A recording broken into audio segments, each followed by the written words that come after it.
E agora a gente vai voltar com o Sérgio Braga, porque nós vamos atualizar as informações a respeito da gripe aviária aqui no Brasil, né, Sérgio? É exatamente aquilo que foi anunciado na semana passada. Nós temos aí um impacto, né? Também uma certa tensão, porque alguns países deixaram de importar as carnes aqui do Brasil. Primeiro foi a China, depois a União Europeia, outros seguiram na mesma toada. A expectativa também, ou pelo menos o próprio mapa atualizando algumas inspeções em outros estados, além do Rio Grande do Sul, mas de qualquer forma, isso tudo significa um aspecto, né, um protocolo de biosseguridade, né, por dizer assim, bem atento e lógico, assim que ocorreu a identificação do caso, suspenderam as exportações e houve o alto embargo também pelas autoridades aqui no Brasil. Mas qual que está sendo o impacto? Será que nós temos alguma notícia positiva diante de todo esse cenário?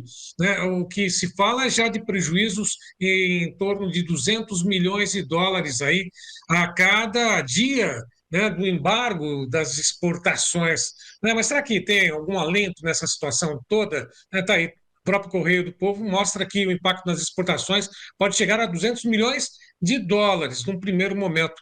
Nós vamos agora conversar com o Fernando Iglesias, que já está conosco, da agência Safras.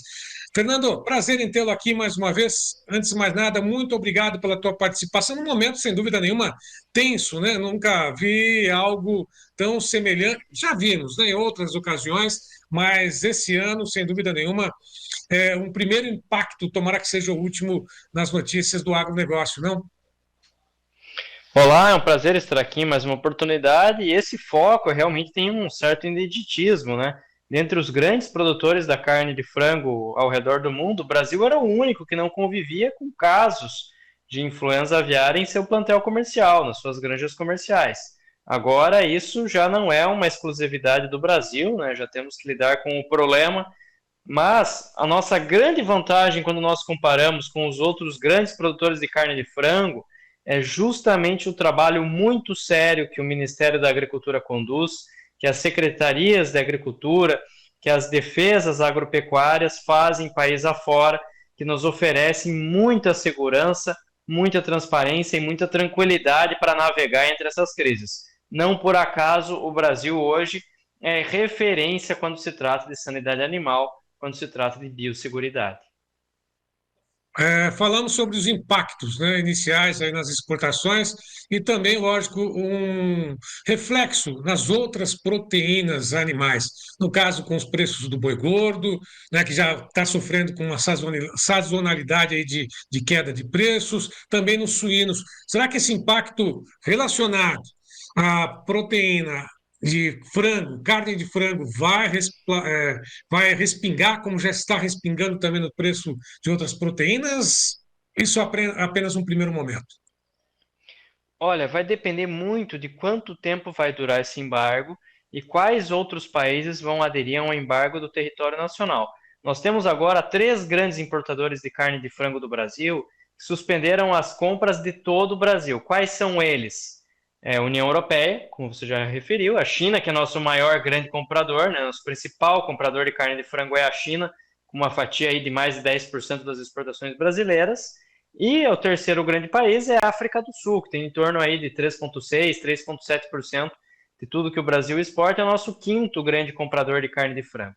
Então, esses três grandes mercados, somados, eles vão representar aí de 15% a 18% das vendas brasileiras. A boa notícia que eu tenho que colocar aqui, primeiro, países importantes, como os países ali do Oriente Médio, exemplo da Arábia Saudita e do Emirados Árabes Unidos, eles fecharam a nível regional, enquanto aí outros parceiros comerciais, como o Japão, fecharam apenas o município de Montenegro. Então, no meio de toda essa confusão, nós temos boas notícias. E queda de preços tanto da carne suína quanto da carne bovina, isso só vai acontecer se esses embargos aí se alongarem mais do que deveria, por um tempo mais extenso do que o inicialmente previsto. Aí sim, nós podemos ter desequilíbrios de oferta e demanda. Esse desequilíbrio vai acontecer de uma maneira bastante moderada em um primeiro momento. E caso fique restrito a esse único foco do Rio Grande do Sul, quando o problema for superado, o Brasil aí vai voltar a vender grandes quantidades de carne de frango no mercado internacional, estabelecendo aí o seu lugar, que é a liderança desse mercado, mantendo aí um ritmo muito forte, muito agressivo de exportação. Aliás, o Brasil é o grande exportador, porque outros países também já registraram o mesmo caso de influenza, né, na gripe aviária, né, foram plantéis inteiros praticamente de aves, né, de patos, frangos, até mesmo perus nos Estados Unidos. Isso não tem um tempo muito, não há muito tempo atrás. Agora, com relação a essa questão toda do Brasil, lógico, o produtor aqui ele fica atento, preocupado, mas o agricultor também diante dessa situação. Vai ter uma demanda menor por milho, vai influenciar também na queda maior dos preços do milho hoje praticados. Isso está no radar, Fernando? Não, por enquanto não. Por enquanto não. É precoce a gente falar nisso. Podemos ali ter ajustes de produção, corte dos alojamentos, mas lógico, enquanto ficar restrito a apenas um foco, o setor vai tentando ali, né, fazer as medidas de biosseguridade, as medidas sanitárias compatíveis com que o protocolo da OMSA rege, mas não vai chegar a ponto de impactar o consumo de milho. Veja, ano passado, os Estados Unidos teve a maior produção de carne de frango do mundo e com gravíssimos problemas causados pela influenza aviária. Da mesma forma que a União Europeia também produz grandes volumes de carne de frango, aloja muito, mesmo com influenza aviária presente. Então isso não vai ser impactante a ponto de afetar aí o consumo de milho, tá?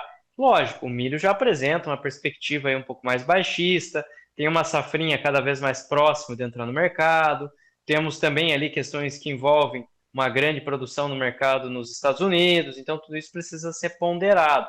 Mas, de uma maneira geral, não vai ser esse caso de influenza aviária, esse foco de influenza aviária, que vai acabar influenciando, que vai acabar afetando,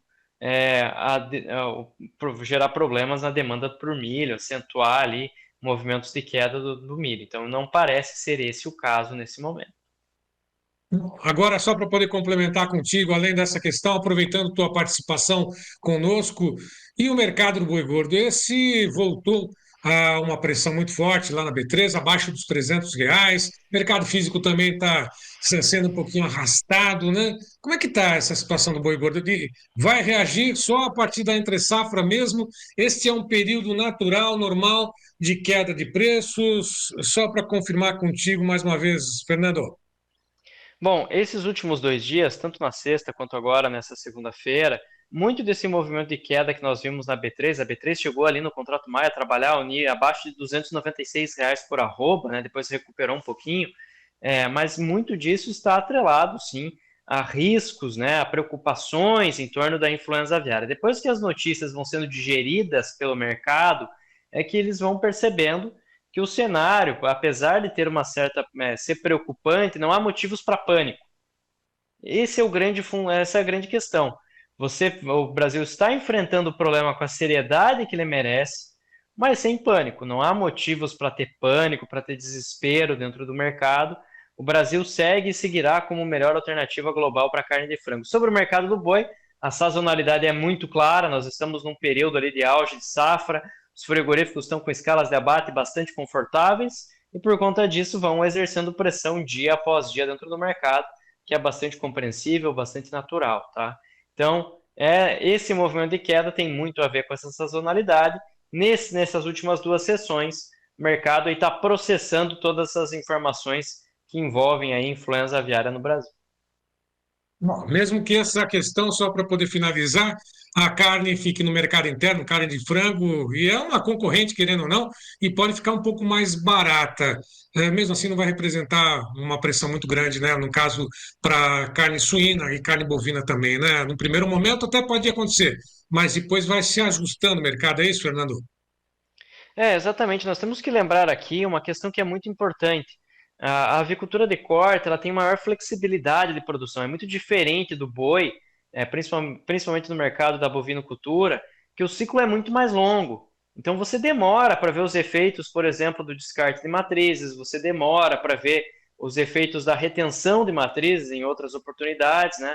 Isso não é traduzido em mais oferta da noite para o dia. Na avicultura, apesar do o ciclo é mais curto, né? As coisas também não acontecem da noite para o dia, mas o ciclo é bem mais curto.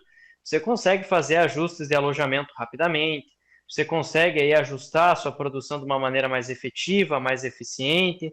Então, isso você tem essa flexibilidade e você consegue ajustar a sua produção de acordo com os desafios que o mercado apresenta, seja custo muito alto, problemas sanitários, como é o que a gente está observando agora, problemas ali de demanda. Então, tudo isso nós conseguimos aí fazer ajustes produtivos e adequar essa produção à realidade do mercado.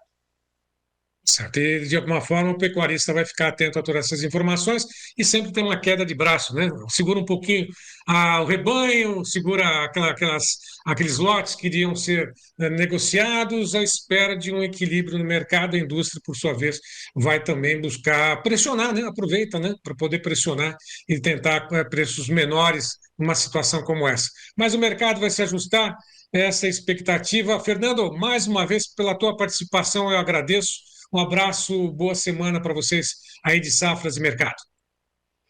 Bom, é sempre um prazer participar. Contem comigo mais oportunidades. Até uma próxima.